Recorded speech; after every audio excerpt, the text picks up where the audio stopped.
जी हाँ, welcome back. Ramzan में बोल, हमारी रमज़ान की स्पेशल ट्रांसमिशन। एक दफ़ा फिर आप सबको खुशामदीद कहते हैं। इत्तेफाक देखिए कि आज हमारे दो सेगमेंट जो हैं वो मिक्स हो गए हैं। एक तो हमारा जो स्टार नात खां का मुकाबला है वो भी, और उसके साथ साथ मेरे आज जो मेहमान हैं वो भी यहाँ पे मौजूद हैं और बड़ा अच्छा लग रहा है। आज बहुत दिनों बाद उनसे मिलके तकरीबन कोई 6 दिन बाद मुलाकात हो रही है, क्योंकि रोज़ाना जिम में मुलाकात होती है। आजकल बड़ा मोटिवेट हैं क्योंकि इस वक्त मुल्क को जिस तरह से ज़रूरत है उसमें वाकई बड़ी हिम्मत की ज़रूरत है।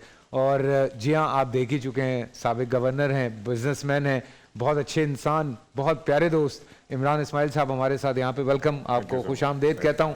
और आज आप जिस वक्त में हमारे साथ हैं, ये नात खानी का मुकाबला है थोड़ा सा, और उसमें आप रहेंगे। वैसे तो आपका गाना बड़ा मशहूर हुआ इलेक्शन से पहले, तब्दीली आई रहे। सो इमरान भाई, ये कैसे ख्याल आ गया था कि चलें भाई ये भी शुरू कर लेते हैं?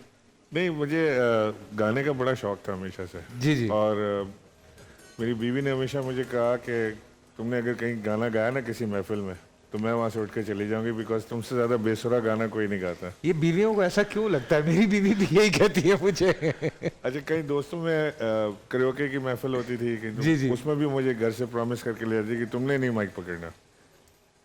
तो मुझे लगा कि मैं काफ़ी बूढ़ा गाता हूँ, लेकिन शौक बहुत था मुझे। जी। तो ये गाना मैंने कंपोज किया था, मैंने बनाया था, और मैंने उनको शाहजमान को, जवाद को मैंने बुला कर कि तुम लोग पीटीआई के लिए गाना करो। तो उन्होंने कहा एक लाइन आप हमारे साथ कर दें, इसमें सिर्फ रोक सको तो रोक लो, बाकी हम कर लेंगे, तो बड़ा हिट हो जाएगा। तो मैं वो एक लाइन करने गया तो उन्होंने कहा कि जी आप पूरा रिकॉर्ड कर लें, फिर हम इसमें से पिक एंड चूज कर लेंगे लाइन्स। ठीक है। जब वो गाना बन के आया तो मैं 1 हफ्ते रख के बैठा रहा कि मैं इसको रिलीज करूं कि नहीं करूं, क्योंकि मेरी बीवी मुझे कहती रही कि आज तक दुनिया में किसी पॉलिटिशियन का एक गाना सुना दो मुझे, किसी स्टेट्समैन ने कोई गाना गाया जी, तो people will take you as a singer, गाना अच्छा है लेकिन रिलीज ना करो। ठीक है। फिर एक दिन संडे को मैंने बड़ी जसारत करके मैंने खान साहब को भेजा। अच्छा। मैंने कहा खान साहब गाना कैसा है? तो उन्होंने सुना, उन्होंने कहा कि जबरदस्त है, अभी रिलीज करो, रिलीज इट नाउ। अच्छा। मेरे पास अभी से हुआ हो, मैंने वो रिलीज कर दिया यूट्यूब पे।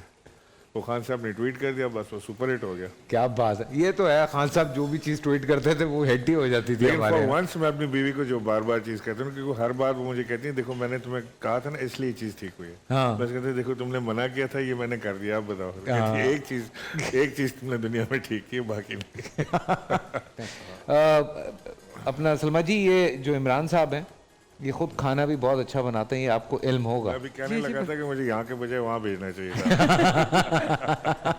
और हमने बड़े इनको शौक से और जज्बे के साथ, जुनून के साथ घर पे खाना बनाते हुए देखा है। तो इन्होंने आज बड़ा कुछ बनाया है। उससे भी मेरी बीवी बहुत खुश है। उससे खुश है? हाँ। अच्छा, इत्तेफाक देखिए इमरान भाई, उससे मेरी बीवी भी खुश है। आप खाना बना रहे हैं? मैंने कहा हाँ बनाए। जब गाने की बात आती है तो कहते हैं नहीं, चुप, गाना नहीं गाना। बाथरूम तक में नहीं गाने देते, दरवाजा नॉक हो जाता है। जी, क्या क्या बन गया आज? जनाब सब कुछ रेडी है। इसमें आज आपके लिए आलू के पकौड़े हैं, पालक के लिए राइट, पालक के ये सब कुछ आज खास मेरे भाई के लिए बना, और अगर उन्होंने नहीं खाया ना तो हम नाराज हो जाएंगे। आलू के पकौड़े हैं, पालक के पकौड़े हैं, एंड आलू बड़ा, जो कहते उन्होंने कहा बेसिकली बटाटा बड़ा, वो बिल्कुल तैयार है। इसे बेसन की कोटिंग की गई है, बेसन में नमक, लाल मिर्च और अजवाइन वगैरह मिक्स किया है, चाट मसाला मिक्स किया है, उसके साथ कोटिंग की है। बाकी सारी रेसिपीज आपके सामने है। जब कीमा तैयार हो गया था, जब उसका पानी खुश्क हो गया और कीमा गल गया, तो उसमें हमने प्याज और हरी मिर्चें डाल के दम दे दिया था, वो भी रेडी है। एक रेसिपी जो हमने क्विक तैयार की है वो है शाही टुकड़े की, क्योंकि अभी तक मीठा नहीं बना और उलमा इकराम के लिए मीठा बहुत ज़रूरी मैंने बनाना था। तो शाही टुकड़े हमने ब्रेड फ्राई कर ली है। एक टिप जो मैंने वजिया को दी। सलमा जी, मैं हसान भाई को खुदाफिज कहना चाह रहा हूँ, वो जाना चाह रहे हैं। जरूर। ठीक है Rizwan, thank you so much. Imran भाई, आप चक तो अभी हम सकते नहीं हैं, अच्छा, तो देख के अंदाजा कर सकते हैं। आए जरा, थोड़ा सा हसान, कल मुलाकात हो रही है आपसे, आइए जरा देख के अंदाजा करते हैं, क्योंकि हमारी ये बहन जो है एक आज गेस्ट के साथ भी आई हैं। इधर आ जाए इमरान भाई। वो शाही टुकड़े, यस, शाही टुकड़े। जालिम लोग हैं आप लोग, पता है आप लोगों को? नहीं, ये महंगाई कटाओ वाले शाही टुकड़े हैं। रेसिपी बतानी है मुझे आपको जल्दी से। क्विक, दूध बहुत महंगा है, अगर हम लस्सा बनाने लगे और उसकी रबड़ी बनाने लगे तो बस इमरान भाई हो गया काम हमारा।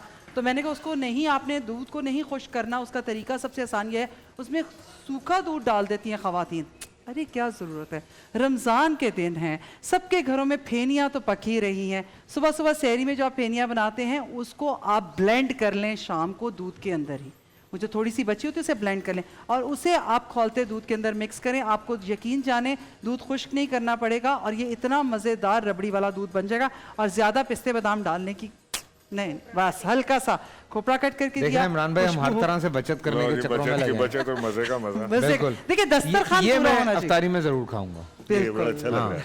ये मैं चम्मच से खा सकता ठीक हूँ। है की मारी मैं। हाँ, असल में ये है कि हराना कोई भी चाहे महंगाई तोड़ना चाहे हमने नहीं, हमारे दस्तरखान सजते रहेंगे इसी तरह, लेकिन हम इसराफ बिल्कुल भी नहीं करेंगे। बिल्कुल। बिल्कुल। ये कौन से पकौड़े हैं? पालक पालक के। पालक के पकौड़े। हुकूमती दावतों में कहते हैं कि वो क्या पुरवकार मगर कौन सी दावत है? हाँ, पता नहीं ये आप शानदार और पुरवकार। नहीं सादा मगर सादा पुरवकार। सादा बस। आपकी दावतों में तो चाय मिलती थी मुश्किल से, बाकी दावतें देखें आप।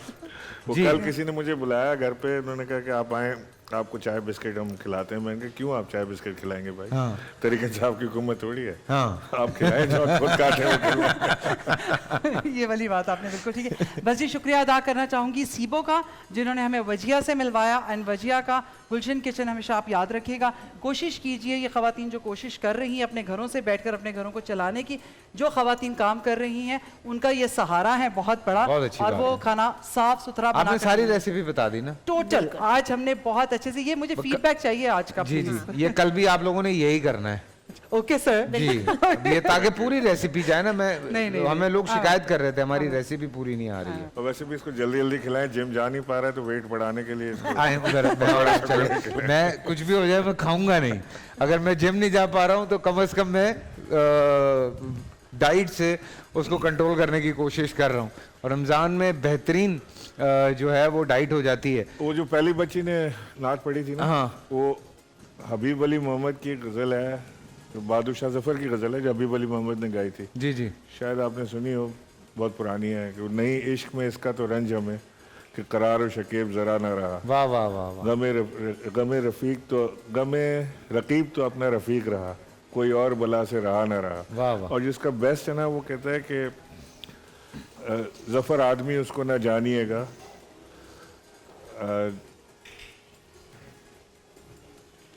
हो गफर आदमी उसको ना जानिएगा, हो कैसा ही साहिब फ़हम व ज़का, जिसे ऐश में याद खुदा न रही, जिसे वाह। तैश में खौफ खुदा न रहा। वाह वाह वाह वाह वाह वाह वाह वाह, क्या वो बात बिल्कुल है। इसी लय पे है ये जो इन्होंने नात पढ़ी थी। सिचुएशन इस वक्त इमरान भाई आपके सामने है पूरे मुल्क की, और कल रात को भी हम देख रहे थे। मुझे ज़रा लेट मौका मिला देखने का, क्योंकि किसी चैनल पे तो ऑन एयर हो नहीं पा रहे हैं, तो वो यूट्यूब पे जब आया तो हमने तब देखा रात को। तो अच्छा जलसा था। अनबिलीवेबल था एक्चुअली। तो जो पूरा लाहौर का हाल था, जो कंटेनर्स लगा के बंद किए थे, तो हम तो यहाँ से ही देख रहे थे और समझ ही आ रही थी कि शायद ये जलसा उस तरह से कामयाब ना हो जिसकी तवक्को खान साहब को है। मगर खान साहब भी कोई एक अजीब ही लेवल पे पहुँच गए कि वो जो कह रहे थे कि मेरा दिल कह रहा है कि ये हमारा सबसे बड़ा जलसा होगा और यहाँ पे लोग पहुँचेंगे, वही हुआ। वहाँ पे बहुत बड़ा जलसा हुआ, जो जिस तादाद में लोग पहुँचे हैं इन सारी रुकावटों को अबूर करते हुए, अनबिलीवेबल। और इसी से ये सारी जो अपोजिशन है ये डरी बैठी है कि इंतखाबात नहीं कराने, बस बाकी जो हो जाए, मुल्क में इंतखाबात नहीं कराने। अजीब सी सिचुएशन हुई भी। अब तो अल्लाह का शुक्र है रमज़ान की वजह से थोड़ी सी चीज़ें रुक गई हैं, अदरवाइज़ तो जो चीज़ें चल रही थी गिरफ्तारी के हवाले से नहीं रुकी नहीं है। हमारे 2000 कारकुन गिरफ्तार हुए हैं पिछले 48 घंटे में। अच्छा हेलो जी, आवाज़ आ रही है इमरान साहब की? आपको आवाज़ आ रही है? जी जी। 2000 से ज़्यादा गिरफ्तारियां हुई हैं, 3000 छापे पड़े हैं ये इस लाहौर के जलसे के चक्कर के अंदर। तो इमरान रुकी भाई, तो नहीं है। हाँ बिल्कुल। अच्छा मैं ये आपसे पर्सनल थोड़ी सी बातें करना चाह रहा था, और सियासत की तरफ कैसे आना हो गया? बिजनेस भी चल रहा था, सब अल्लाह का शुक्र है, सुकून था ज़िंदगी में। मेरी 1993 में खान साहब से मुलाकात हुई जी। पहली, शौकत खानम अस्पताल में। तो बस उन्होंने पहली मुलाकात में मुझे कहा कि तुम मेरे लिए शौकत खानम के लिए काम करोगे? मैंने कहा करूँगा, क्या करना है? ठीक है तो उन्होंने कहा कि तुम ऐसा करो, खाले जमा करने की कैंपेन वहाँ पे लॉन्च करो। ठीक है। तो I was very excited. Khan साहब हमारे हीरो थे। मैंने वहाँ उनके साथ शुरू किया और मैं ख्याल है उस वक्त 93 में 60 या 65 लाख रुपए की खालें जमा करके ऑक्शन मैंने की, तो वो चेक लेके मैं खान साहब के पास गया था। तो ही वॉज वेरी हैप्पी। बस उसके बाद उनके साथ एफिलिएशन हो गई, शौकत खानम में चलता रहा एज अ वॉल्टियर, उनके प्रोग्राम्स मैनेज करना, सारी चीज़ें। फिर ये पॉलिटिकल पार्टी बनने का ख्याल आया उनको, तो फिर उस तरफ गए। तो जो पहले 5 लोग थे जो पॉलिटिकल पार्टी जब अनाउंस की खान साहब ने, तो उसमें एक मैं था। I was very young, I was 25 year old, I know. लेकिन साथ था उनके। हाँ, और तब से अब तक बस साथ बस ही। उसके बाद से फिर चलते ही रहा। फिर तो मैं अक्सर खान साहब से गपशप लगती, तो मैं उनसे कहता हूँ कि इतना टाइम मैंने अपने वालिद के साथ नहीं गुजारा जितना आपके साथ गुजारा है। वाह वाह, वो सब सा करते हैं कभी किसी बात पे? हाँ, करते हैं, गुस्सा हो जाते हैं अक्सर। क्योंकि आप लोगों ने जब आपकी हुकूमत आई तो आप लोगों ने 1-2 बयानात दिए थे कि गवर्नर हाउस को लाइब्रेरी बनाया जाएगा, ये जो बिलावल चौरंगी है उसके पास जो सारी दीवारें हैं वो हटाई जाएंगी, सिक्योरिटी कम की जाएगी, पर एनीथिंग। एक्चुअली जो दीवारें हैं वो है तो इलीगल, लेकिन वो स्टे है कोर्ट से, so you can't demolish it. और जब तक आप सिस्टम के अंदर नहीं जाते आपको समझ नहीं आती चीज़ की कैसे, कितनी रुकावटें और रेड टेपिज्म इसमें ठीक है। व्हेन आई ट्राइड के इसकी गवर्नर हाउस की दीवारें गिरा के जो लॉन्स हैं वो उनको पब्लिक किया जाए, तो वो सिंध गवर्नमेंट ने मना कर दिया, बिकॉज ये सिंध गवर्नमेंट की प्रॉपर्टी है। ठीक है। लाइब्रेरी उसमें नहीं बनाने दी, कायदे आज़म की बिलोंगिंग्स उसमें नहीं लाने दी, तो काफ़ी सारी चीज़ें उसमें। लेकिन फिर भी मैंने इसमें कोर्सेज कराए, हार्वर्ड यूनिवर्सिटी के शॉर्ट कोर्सेज इसमें करवाए। जी, जी। वो बेचारे का इंतकाल हो गया, उनैद लखानी का दोस्त था हमारा, उसके साथ मिलके। आप जनाजा देखते तो आप लोग हैरान हो जाते। इकरा यूनिवर्सिटी बड़ी मशहूर यूनिवर्सिटी है। जाहिर है 10,000 तो उसका स्टूडेंट है। हाँ बिल्कुल। सो देखने वाला समा था वहाँ पे, देखने वाला। बेचारे की नागानी मौत थी, बड़ा अनबिलीवेबली वो। और वो देखें वो लोगों के लिए, और डेंगू से मेरे ख्याल से। डेंगू से, हाँ, और डेंगू ये इसका खराब सैलाब के हुआ। दिनों में वो लोगों की मदद के लिए वहाँ गए हुए थे। वो फिलंथ्रोपिस्ट तो था ना, वो बहुत ज़्यादा वो लोगों की मदद करने में सबसे आगे आगे था। हमारे साथ भी एफिलिएशन थी उसकी, लेकिन जिस तरह उसका इंतकाल हुआ, मुझे 2 दिन पहले मुझे किसी ने कहा कि वो डेंगू से साउथ सिटी हॉस्पिटल में है, तो उसे मिलने चलते हैं। जब मैं गया तो मुझे डॉक्टर ने कहा कि अभी मिल नहीं सकते, वो क्रिटिकल है।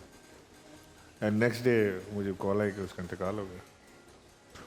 अनबिलीवेबल था, मतलब हम सारे ही शौक में चले गए थे। हमने कहा यार ये अभी तो उस दिन एक जगह पे मुलाकात हुई तो वो बताने लगे कि यार मैं ये कर रहा हूँ सैलाब ज़दगान के लिए, ये सारा सिलसिला चल रहा है। And Faisal there is a lesson to it कि दिस इज लाइफ, और इतनी ताकतवर अल्लाह ने इंसान को बनाया। बिल्कुल, बस इतना एक मच्छर ने काटा और गया।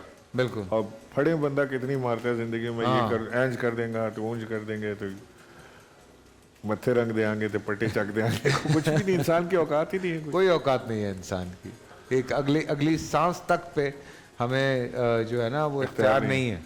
बिल्कुल। और ये अल्लाह के हाथ में है। मैं इसलिए बार बार ये बात कह रहा हूँ कि रमज़ान है, थोड़ा सा कदर करें इस रमज़ान की, और सोचें बैठ के कि यार क्या वजूहात हैं, क्या चीज़ें हैं जिसकी वजह से इतनी प्रॉब्लम्स जो हैं वो क्रिएट हुई हुई हैं। आमिर लियाकत हुसैन के रमज़ान में बड़ा ख्याल आता है, उसकी कैसे हम तो बाकायदा आमिर को ट्रिब्यूट कर रहे हैं हर दिन। हम जो यहाँ की उनकी यादें हैं वो हम शेयर करते रहते हैं। मेरे साथ आज हमारे मेहमान यहाँ पे इमरान इस्माइल साहब मौजूद हैं जो कि साबिक गवर्नर हैं। नात खानी का मुकाबला हुआ, थोड़ा सा हमने किचन में ले जाके उनको एक टूर भी करवाया। जाहिर सी बात है अभी वो ये तो नहीं बता सकते थे कि खाने में कैसा खाना बना है, लेकिन खुशबू it looks good at least. So thank you Salma ji आपका, और आपके साथ वजिया आई हुई थी, उनका भी बहुत बहुत शुक्रिया। थोड़ा सा आगे बढ़ते हैं, बातचीत का ज़रा हमें मौका कम मिला और बहुत सारी बातें हैं, लेकिन एक सवाल जो मैं शायद बहुत सारे पॉलिटिशियंस हैं उनसे करता हूँ, कैसा प्रोफेशन कैसा है पॉलिटिक्स कैसा प्रोफेशन है? अच्छा, नोबल प्रोफेशन है, लेकिन पाकिस्तान में बहुत ख़राब हो गया है जी। जैसे किसी को पता चलता है कि पॉलिटिक्स में है या पॉलिटिशियंस हैं, तो वो सोचता है कि यार ज़रा दूरी इख्तियार की जाए इनसे। और यही वजह है कि पाकिस्तान में अच्छे लोग सियासत की तरफ नहीं आए, और जो आए वो आके फंस गए इसमें। बिकॉज जिससे बात करो वो कहते हैं जी आप अच्छे लोगों को लेना सियासत में। अब जैसे आप फैसल से कहें कि आप आए ना, फिर आप तो बड़े अच्छे आदमी आप आए, तो कहते नहीं मैं नहीं आता, तौबा। मैं तो कहता हूँ तो ये बड़ा एक अलमिया है पाकिस्तान का। मैं समझता हूँ कि वो लोग जिन्होंने माशरे में अच्छा नाम बनाया है या अल्लाह ने उन्हें नेक नामी दिया है, लोग रिस्पेक्ट करते हैं, उन्हें सियासत की तरफ ज़्यादा आने की ज़रूरत है, क्योंकि मुल्क को उनकी ज़रूरत है। मुल्क को आप जैसे लोगों की ज़रूरत है जो लीड कर सकें, जो नेक नाम हो, जिनकी ज़रूरतें अल्लाह ने पूरी कर दी हैं और जिनको सियासत से अपनी ज़रूरत पूरी करने की ज़रूरत ना पड़े। मेरे एक बड़े प्यारे दोस्त हैं, आप ही की पार्टी से हैं, मैं नाम नहीं लूँगा। उन्होंने कहा यार बड़ी थैंक्सलेस जॉब है यार। उन्होंने कहा जितना मर्जी कर लो, कोई एक नाराज़ होता है ना तो फिर वो सारे ही नाराज़ हो जाते हैं। होता है, आपके पास 1000-100 बंदे जैसे हमारे फैंस होते हैं, कभी कभार हम नहीं जवाब दे पा रहे होते तो वो एक फ़ैन जो है वो ऐसा नाराज़ हो जाता है, या वो 10 फैंस कि आप तो जवाब ही नहीं देते। तो ये आपके साथ भी हुआ इस तरह से? आपके टेलीविज़न चैनल्स की वजह से या खान साहब के साथ एफिलिएट होने की वजह से लोग पहचानने लगे, फिर वो एक तकरीबन स्टारडम वाली हैसियत भी आई 2018 से पहले कि जब जहाज़ में आप एंटर हों तो लोग क्लैपिंग भी करें और सेल्फियाँ लें और फलाना करें, तो वो भी एक एरा हमने एंजॉय किया कि पता लगा कि फैसल को कैसा मज़ा आता है इन चीज़ों में। लेकिन उसमें फिर अंदाज़ा ही हुआ कि उसमें लोग नाराज़ भी हो जाते हैं। हाँ, कि आपके किसी से नज़र मिली और आपने भी सलाम नहीं किया, उसने भी नहीं किया, तो कहीं से शिकायत है कि यार ये रोज़ सुबह हम वहाँ पे वॉक करते हैं, ये कभी हमारी तरफ देखता है लेकिन सलाम नहीं करता। अच्छा, तो ये वाली नाराज़गी भी? ये वाली भी ना, लेकिन उसमें फिर समझ यही चीज़ कि भाईजान आप मुझे पहचान रहे हैं बिकॉज ऑफ टीवी या बिकॉज ऑफ दिस थिंग, मैं आपको नहीं पहचान रहा हूँ, so उसका मार्जिन तो आप मुझे देंगे ना। बिल्कुल, कि मैंने आपको देख के स्माइल नहीं दी, हालांकि मुझे देनी चाहिए थी। बिल्कुल। पाकिस्तान में वैसे भी मैंने देखा है एज ए नेशन हमारे यहाँ स्माइल का कल्चर नहीं है। हाँ, अगर हम पासपोर्ट साइज फोटो खिंचाने जाए ना तो उसको आप जैसे ही बैठते हैं आप कहते हैं जी चिन ऊपर करें, नीचे ऐसे आपने सेट हुआ, फिर आप उसने कहा रेडी, आपने ऐसे क्या कहते हैं सर ये स्माइल नहीं करें, सीधे सीरियस हो जाए। भाई पासपोर्ट साइज फोटो खींच रहा है, हाँ, मैं हो सकता है ट्रैवल करूंगा इसके बाद मेरे चेहरे पे स्माइल, हाँ, स्माइल आप किसी यूरोपियन नेशन का या किसी और नेशन का आप पासपोर्ट चेक करें ना, हाँ, पिक्चर इज ऑलवेज स्माइलिंग। बिल्कुल, और पाकिस्तान में ऐसा टेंशन है कि जैसे लगता है गन किसी ने सर पे रखी हुई है। बिल्कुल। और एक ना वहाँ बाहर, भाई ये मेरा जूता खा रहा है, नहीं खाएगा ये मेरा जूता खा रहा है भाई, ये ओए काट रहा है। शुएब शेख नया दिला देगा आपको, हैं? Shoaib Sheikh will buy your new shoe. लेकिन ऑब्वियसली बाहर हमने ये देखा है कि आपकी नजर मिलती है और तो smile। एक नॉट जरूर होती है, एक शुरू स्माइल जब जरूर अमेरिका गए ना तो 89-90 में तो पहले तो जाके गलतफहमी हो गई, हाँ। लगा कि मैं कोई रॉक हडसन हूँ या तो जिसकी तरफ देखो वो स्माइल देती है। हाँ, पाकिस्तान में स्माइल देने का मकसद तो और ही समझा जाए। बिल्कुल, बिल्कुल। वो नहीं, अगला बंदा भी परेशान हो जाता है कि मुझे देख के स्माइल क्यों दी है इसने, कुछ चक्कर तो नहीं है, ये कुछ मांग रहा है मुझसे, कुछ चाह रहा है मुझसे। तो ये वाला इशू भी है हमारे यहाँ। लेकिन बाहर अगर आप जाते हैं तो खामखा कोई तारीफ भी कर देता है आपका, looking good, nice jacket, nice shoes. तो ये थोड़ा सा मसला है। लेकिन पॉलिटिक्स की अगर हम बात कर रहे हैं इमरान साहब से, यार ये जरा ये बेटा इधर आओ, ये तोता पकड़ो बेटा। अरे भाई मेरा जूता भी काट रहा था, ये ले जाओ इसको, प्यार के चक्कर में बोटी उतर जाएगी मेरी। हाँ, ये पकड़ो बेटा, इसको कोई मिर्ची शिर्ची खिलाओ। हाँ इसको कुछ खिलाओ भाई, आ जाओ, जाओ भाई, शुक्रिया शुक्रिया। अच्छा, गवर्नर बनने से पहले आपने एक और इलेक्शन भी लड़ा था, पहले फेडरल बी एरिया से, और जहाँ पे आपने निहारी खाई, वो बड़ा मशहूर हुआ, फिर अटैक हो गया आप पे, पूरी एक कहानी है वो, आई रिमेम्बर। बड़ा जबरदस्त इलेक्शन था। खान साहब भी 2 दफा आए उस इलेक्शन में, बड़ा उन्होंने सपोर्ट किया, बिकॉज वो वहाँ से इलेक्शन लड़ना ही एक करेजियस चीज़ थी। हाँ, बड़ा चैलेंज था। फैसल सुबह घर से सो के निकलता था ना, जब उठ के बाहर, तो पहले वालदा रो रही हैं, बेगम रो रही है, वो कुरान के नीचे से निकाला जा रहा है, इमाम जामिन मान रहे हैं, उनको लगता था ये गया वापस नहीं आना इसने। किधर जा रहा है, बाहर निकलो तो 10-12 DSNGs खड़ी हुई, and they don't want to miss any moment, कि उनको भी लगता था कि ये जाएगा। बिल्कुल। बट इतनी अल्लाह ने करेज दी कि उनकी हर उस गली में मैं पता करके गया कि कौन सा नो गो एरिया है, तो उसमें मैंने जाना होता था। तो वो एक खौफ का जो आंसर था ना कराची में, वो वहाँ से टूटना शुरू हुआ था उस इलेक्शन से। अच्छा, मुझे एक मैं बात जानना चाहता हूँ, कराची में रहते हुए ऑब्वियसली जो दूसरी पॉलिटिकल पार्टीज़ हैं, जो उनके मेंबरान हैं, उनसे दोस्ती भी है। हाँ है। और जब निजी महफिल होती है, जब आपस में बैठते हैं, कभी बहस होती है या आप लोग कहते हैं यार पॉलिटिक्स डिस्कस नहीं करेंगे? नहीं, बहस भी होती है और मूड भी होता है कि पॉलिटिक्स डिस्कस ना करें, बिकॉज वो हम लोग सब एक फिक्सेटिव माइंड्स के साथ हैं। ठीक है। फैसल सवारी से मेरी दोस्ती है, वो एक फिक्सेटिव माइंड के साथ है, वो MQM के साथ अटैच है, पला बड़ा उधर है, मैं PTI के साथ अटैच हूँ, it runs in my blood. तो मैंने भी ज़रा से भी चेंज नहीं होना, उसने भी नहीं होना, लेकिन हम एक रैशनल गुफ्तगू जरूर करते हैं सियासत में कभी कि कभी ये- हो जाती ये है। कैसे हुआ, ये क्यों नहीं कभी हो रहा? लड़ाई नहीं हुई आपस में फैसल भाई से नहीं, इस कभी बारे में? लड़ाई नहीं हुई। फैसल भी मेरी तरह डिसेंट आदमी, इतना डिसेंट नहीं है लेकिन है। नहीं, खासे डिसेंट आदमी है और बड़े प्यारे दोस्त हैं वो। और फैसल नाम के लोग सारे डिसेंट नहीं होते।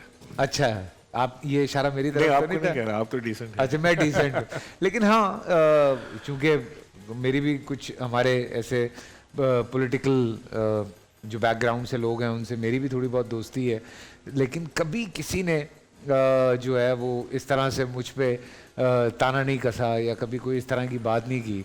उनको पता है कि मैं कौन सी पार्टी को सपोर्ट करता हूँ। नहीं, MKF में मेरी खासी दोस्तियां रही। रजा हारून से मेरी बड़ी अच्छी दोस्ती जी। थी जब वो पाकिस्तान होता था। वो UK चला गया बट अभी भी उससे गपशप रहती है।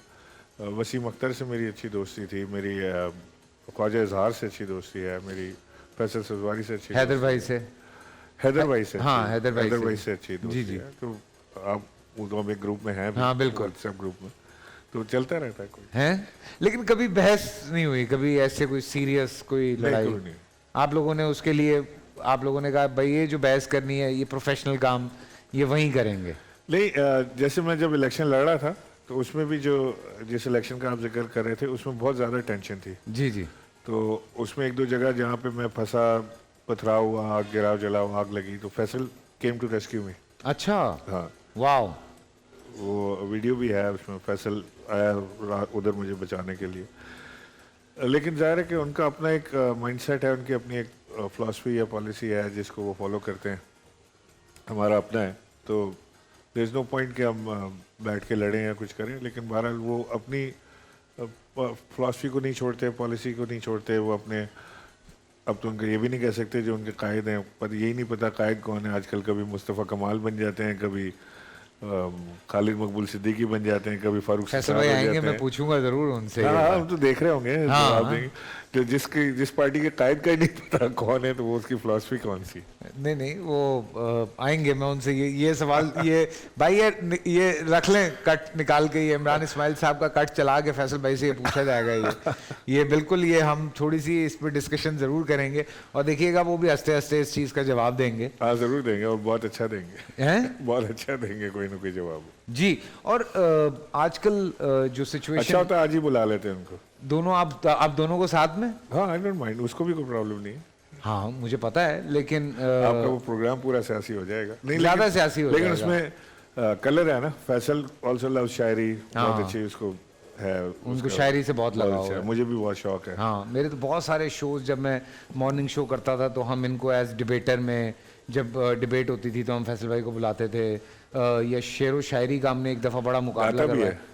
गाते भी हैं, बिल्कुल। आप लोग तो अक्सर, हम तो सुनते रहते हैं, लेकिन यह है कि इमरान साहब को भी सुनते हैं और फैसल भाई को भी मैंने सुनते हैं। फैसल ने कई महफिलों में डुएट भी गाए। बिल्कुल बिल्कुल, अल्लाह करे। मैं तो देखें, मैं तो दुआ, जब मैं कभी बैठा होता हूँ, ये मैं आपको सच्ची बात कि बता रहा हूँ, फैसल कुछ PTI में आ जाए। कुछ महफिलों में मेरी बड़ी, अच्छा ये मेरी बड़ी दिल से दुआ थी। मैं अक्सर कभी मेरी फैसल से बात होती थी या मेरी मुस्तफ़ा से बात होती थी, मुस्तफ़ा कमाल से, तो मैं एक कहता था कि यार ये अलहदगी जो है ना, ये मुझे अच्छी नहीं लगती। हाँ। तो मैं चाहता हूँ कि ये कुछ एक हो जाएं, बिकॉज समहाउ जो चीज़ नज़र आती है, ये जो जिस एज में ये लोग ये कोशिश कर रहे हैं, फॉर कराची स्पेशली, मुझे लगता है शायद कुछ और आप लोगों के आपस के मसाइल हों, लेकिन मुझे काम करते हुए कराची में जिस तरह मुस्तफ़ा कमाल नज़र आए थे, मैं नया कराची आया था, सो मैंने मुस्तफ़ा कमाल को जिस तरह काम करते हुए देखा था वो मुझे याद है बहुत अच्छी एक्चुअली तरह से। आई अप्रिशिएट जो मुस्तफ़ा कमाल ने कराची में काम किया था, उससे कोई इनकार नहीं है। उससे पहले नेमतुल्लाह खान साहब बिल्कुल, ने नेमतुल्लाह बड़ा अच्छा खान काम साहब। किया, वो बार को रेज किया उन्होंने। आप अगर हिस्ट्री देखें ना तो पाकिस्तान में हमेशा डिक्टेटर्स ने लोकल गवर्नमेंट को एम्पावर किया। जी, लोकल गवर्नमेंट को एम्पावर डिक्टेटर ने किया। तो क्योंकि वो नेशनल इलेक्शन के ऊपर या प्रोविंशियल बॉडी के ऊपर काउंट नहीं करते, तो वो एकदम लोअर उस पर चले जाते हैं और वहाँ से। तो आप अगर इससे कोई सबक मिलता है तो वो ये कि एक powerful mayor with money and power can deliver. Very true. और उस मेयर से जो पैसे और पावर के साथ हो, उससे प्रोविंशियल गवर्नमेंट डरती है, किसी की भी हो। बिल्कुल, वो प्रोविंशियल गवर्नमेंट खौफजदा होती है उस मेयर से कि जिसके पास पावर और पैसा और अथॉरिटी हो और वो काम कर दे सारे और लोग उसे पसंद करना शुरू कर दें। तो उससे वो डरते हैं। तो सारी दुनिया में आप देखें, अर्दोगान वाज मेयर इस्तांबुल, और अब जो मेयर इस्तांबुल है वो अर्दोगान को थ्रेट कर रहा है कि वो ही is becoming more powerful than him, जी जी बिकॉज एज मेयर वो डायरेक्टली डिलीवर करता है कौम को। सो यही थ्रेट पाकिस्तान में रहता है। डिक्टेटर को थ्रेट नहीं होती क्योंकि उसने इलेक्शन लड़ना ही नहीं है, ठीक है। वो बैठा हुआ है, वो मेयर को एम्पावर कर देता है और मेयर डिलीवर कर देता है। तो Mustafa Kamal was lucky to be mayor in the era of Musharraf, ठीक है।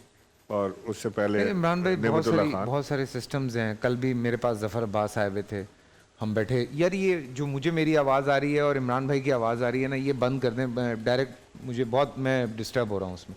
तो हम बैठ के बात कर रहे थे, फल जितना महंगा हो गया है, महंगाई जितनी हो गई है, लोग जिस तरह से ब्लैकमेल कर रहे हैं, फिर जो माफिया है कराची में, फल का एक अलग माफिया बन गया है, फल और सब्ज़ी का, फिर टैंकर माफिया तो शुरू से था। खान साहब ने भी अनाउंस किया कि हम ये टैंकर माफिया ख़त्म करेंगे। ही ट्राइड हिज बेस्ट, मेरे ख्याल से आप लोगों ने बड़ी कोशिश की, पर ये माफियाज कराची में बंद क्यों नहीं हो पा रहे हैं? ये हो जाएगा। What we need to do is, मैंने इसको बड़ा क्लोज स्टडी किया जब मैं गवर्नर था। बहुत बड़ा चंक पानी का जो है ये टैंकर माफिया, चोरी तो नहीं करना चाहिए लेकिन क्योंकि वो खरीदता है जी, टैंकर माफिया के थ्रू सप्लाई होता है, और उस सप्लाई की वजह से कराची का जो पानी है वो रोक दिया जाता है, बंद किया जाता है, क्योंकि उससे लोगों की रोज़गार चल रही है कि वो बजाय ये कि लोगों को गवर्नमेंट को बिल दें, हमें पैसा दें। ठीक है। तो जिसके पास कराची में ये फिलिंग स्टेशन है पानी का, उसकी लॉटरी है, वो 4-5 लाख 10-10 लाख रुपए पर डे घर लेकर जाते हैं। बिल्कुल बिल्कुल, एक उससे कोई शक नहीं है। सो ये मैं भी शायद मैं कम आपसे कह रहा हूँ पैसे, जी, तो ये इसको बंद नहीं होने देते, बिकॉज ये तो याशी लगी हुई है। इसको जिस दिन हमने बंद किया, टैंकर्स को हमने रोक दिया, उस दिन कराची में पानी उसी दिन आना शुरू नहीं हो जाएगा। यू हैव टू फाइट, वॉलमैन के साथ लड़ाई है, इधर वो कट लगे हुए हैं, सारी चीज़ें। इसको ठीक करने में 2-3 माह लगेंगे आपको कि वो पानी लाइन में आने लगे। ठीक है। और इस दौरान अगर टैंकर से पानी सप्लाई ना हो तो लोगों की चीखें निकल जाएंगी। Very true. सो एक ऑल्टरनेट वो नहीं मिल रहा कि स्टॉप गैप अरेंजमेंट क्या हो कि टैंकर भी ना हो और ये भी हो जाए। जैसे हम लोगों ने उसके कल लिए मैंने अनाउंस सोल्यूशन किया, निकाला था कि हम हाँ, एनएलसी जो है, नेशनल लॉजिस्टिक सेल, सिर्फ उनके थ्रू पानी सप्लाई करें, बाकी टैंकर्स को बंद कर दें, और एनएलसी को भी हम रिस्ट्रिक्ट करें कि जी आपने एक लिमिटेड उसमें पानी देना है, बिकॉज बहरहाल पानी तो उनको भी देना पड़ेगा। लेकिन जो पीछे से पानी कराची को वाकई जो पानी की सप्लाई है वो भी बहुत कम है, कम है, डिमांड से बहुत कम। ठीक है। So we need to learn to live within our means कि हमें 2 दिन पानी की सप्लाई आएगी और 1 दिन नहीं आएगी, इस तरह से कोई चीज़ प्लान करनी पड़ेगी। बट हो सकता है, इट्स डूएबल, प्रोवाइडेड के एक अथॉरिटी हो। एक तो कराची में प्रॉब्लम ये है कि हर 2 कदम पर अथॉरिटी चेंज हो जाती है। बिल्कुल बिल्कुल। एक मेरे दोस्त ने कंपनी खोली ऑप्टिक फाइबर की, तो वो हर दूसरे दिन उसका फ़ोन आता था कि आज जो है वो डीएचए से परमिशन दिला दो, आज जो है वो कंटोनमेंट से परमिशन दिला दो, आज मलीर कैंट से परमिशन दिला दो, आज फलाना केडीए से दिला दो, केएमसी से दिला दो। You know, her kilometre 1.5 kilometre के बाद अथॉरिटी चेंज हो रही है। Very true, very true. Airport से लेके अगर आप एक फाइबर ऑप्टिक डालना चाहें गवर्नर हाउस तक, तो there are at least 13 different agencies to deal with. जी बिल्कुल बिल्कुल, बड़े बड़े ये छोटे छोटे मसाइल हैं। लेकिन जैसे हम कल बात कर रहे थे, हम लोगों ने बाइकआउट किया, हमने कहा जी हम फल नहीं खाएंगे, 3-4 दिन नहीं खाते फल। जाहिर सी बात है, जिस जो रेट लिस्ट है हम उसके हिसाब से जिस दिन फल मिलना शुरू होंगे पब्लिक लेना शुरू कर देगी। तो हमने ये छोटा सा डिसाइड किया। लेकिन ये पानी के हवाले से वाकई थोड़ा लंबा मसला है, हम डिस्कस तो बड़ा चीख चीख के कर लेते हैं, लेकिन ये पानी के हवाले से थोड़ा इशू है।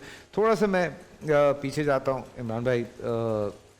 आई रिमेंबर, मैं था नहीं उन दिनों पाकिस्तान में जब खान साहब को गोली लगी थी, और हमने ख़बरों पे जिस तरह से देखा और जो मसाइल सामने आए, और फिर जिस तरह से एक तरफ ये चल रहा था कि खान साहब को गोली लगी है, दूसरी तरफ ये शोर मचाया जा रहा था कि कोई गोली नहीं लगी है, सब ड्रामेबाजी की जा रही है। तो उस वक्त आप लोगों की क्या कंडीशन थी कि यार ये किस किस्म की बातें हो रही हैं यहाँ पे? नहीं, इडियाटिज्म की तो कोई इंतहा नहीं है ना। देखिए, मैं खान साहब के साथ खड़ा हुआ था, और आई एक्चुअली बिल्कुल साथ खड़ा हुआ हाँ, था। बिल्कुल, बिल्कुल। एंड आई सॉ कि एक बंदा लेफ्ट पे ऊपर बिल्डिंग में स्नाइपर वाज स्टैंडिंग देयर, और नीचे जिसने गन निकाली उसने शूट किया। एक्चुअली ये मिस टाइम था, स्नाइपर ने हेडशॉट लेना था और इसने फिनिश करना था, ठीक है, टू कंफर्म स्प्रे जो करते हैं ना, ठीक है। इसने पहले फायर किया, उसने बाद में किया। It was like he fired, he open fire और उसके 2-3 सेकंड के बाद ऊपर से उसने फायर खोला। But then the blessing in disguise ये हुआ कि खान साहब और हम सब नीचे गिर चुके थे, गोलियां लगी थी लोगों को, हम सब नीचे गिर गए थे। खान साहब was on my left, Faisal Javed was on my आपको राइट। तो मेरे ख्याल से वो हॉल लगे थे गोलियों के या मुझे लगे नहीं, मेरे के लिए इसलिए अगर मैं आपको अपने कपड़े दिखाऊं तो दे वेंट हैं अल्लाह। जो मेरे कपड़ों में से निकले, इधर से निकला है, यहाँ मेरे शोल्डर के पास से निकला है, इधर से शलवार में इधर से घुस के इधर से निकल गया।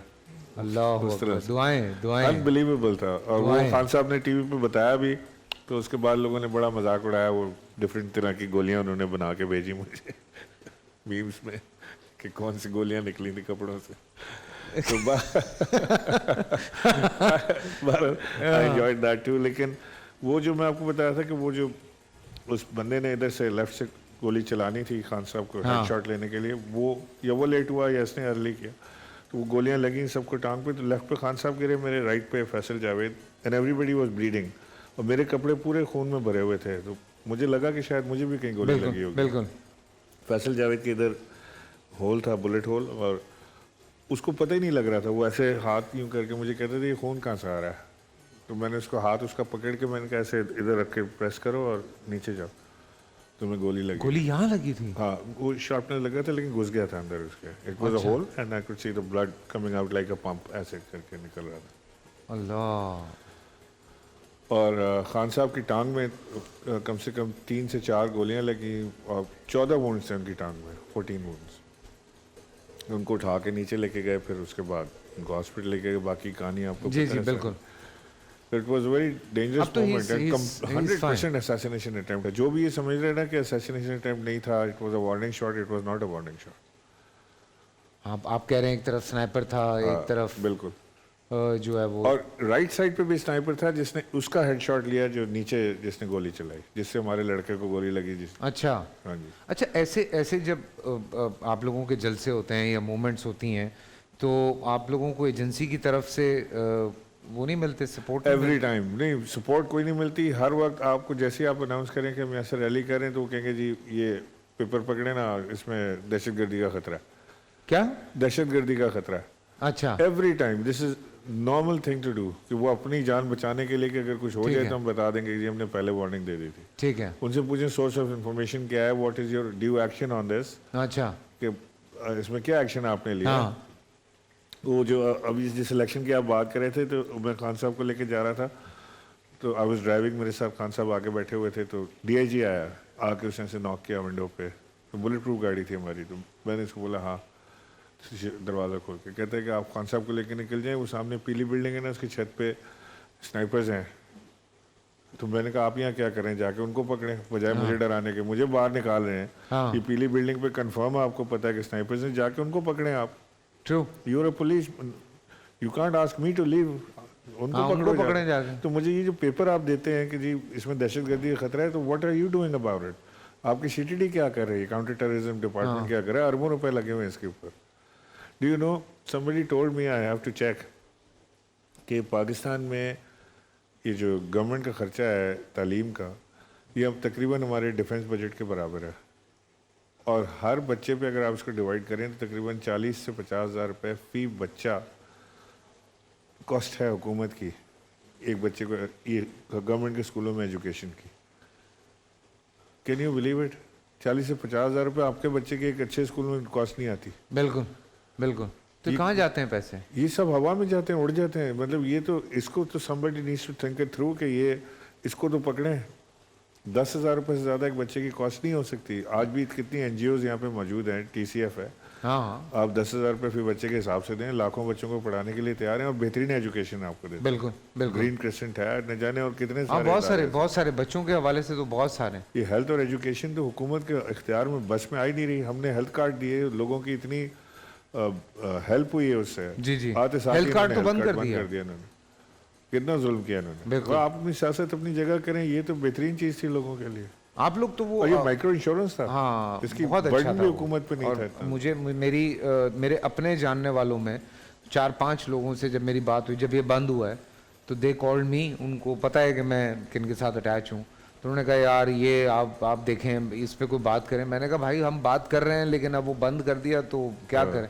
ये सबसे बड़ा इशू मुझे लगता है इमरान भाई, एक पार्टी आके कोई एक अच्छा काम स्टार्ट करती है, दूसरी पार्टी आके उसको रोक देती है। सो ये आगे जो है ना वो सिलसिला चलना चाहिए कि ऐसे लॉज बनने चाहिए जिसमें दस्तरखान भी बंद कर दिए। जो हमने एंटरप्रेन्योर लोन देना था बच्चों को, 5 करोड़ रुपए तक हम आगे थे, बिल्कुल स्टार्टअप, वो भी बंद कर दिया।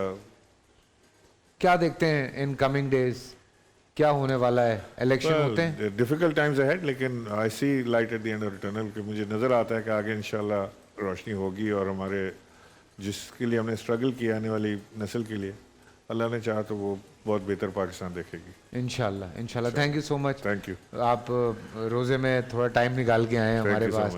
मज़े की बातें जानने का मौका मिलता है, समझने का मौका मिलता है। और देख लें एक चीज़, ठीक है अलग अलग पार्टीज़ में हैं पर दोस्तियां होती हैं लोगों की, इख्तलाफ राय हो सकता है लेकिन इसका मतलब ये नहीं है कि आप एक दूसरे का सर फाड़ दें। तो खुदा के वास्ते थोड़ा जो है ना अपने अंदर ये ज़र्फ़ पैदा करें कि सामने वाले की भी बात भी सुना करें। हर बात पे लड़ना नहीं होता। अगर मैं खान साहब को सपोर्ट करता हूँ तो इसका मतलब ये नहीं है कि आप लोग मेरे पीछे पड़ जाएंगे या आप लोग क्या कर रहे हैं। तो थोड़ा सा अपने अंदर ज़र्फ़ पैदा करें। हो सकता है मुझे किसी की बात समझ आती, किसी की बात नहीं समझ आती। मैं कल यहाँ बैठा हुआ एक बात पे शहबाज शरीफ साहब की तारीफ़ कर रहा था जब वो एज ए वज़ीर आला काम करते थे पंजाब में। हमने बहुत सारी चीज़ों में जो है बेहतर काम देखे हैं। सो अलग अलग एक्सपीरियंसेस होते हैं, अलग अलग चीज़ें होती है। खुदा के लिए लड़ा मत करें। Thank you so much. पूरा साल इंतजार था मुझे इस रमजान में। 30 दिन 6 टीम्स, 12 कंटेस्टेंट्स और कैश का पार्ट। अब गेम वो होगा जिसे आपका नहीं है जिसने जो करना था कर लिया। लाखों आवाम को देने का जिम्मा हमने हिस्सा। शोर गूंजेगा हर गली नुक्कड़ और दुकान। रमजान लीग बनेगी आपकी पहचान। नारा लगेगा तो पारा चढ़ेगा। गेम शो ऐसे चलेगा। रमजान लीग रोजाना शाम 7 बजे सिर्फ बोल एंटरटेनमेंट पर। बोल एंटरटेनमेंट के शोज देखने के लिए हमारे चैनल को सब्सक्राइब करें और बेल आइकन पर क्लिक करना ना भूलें।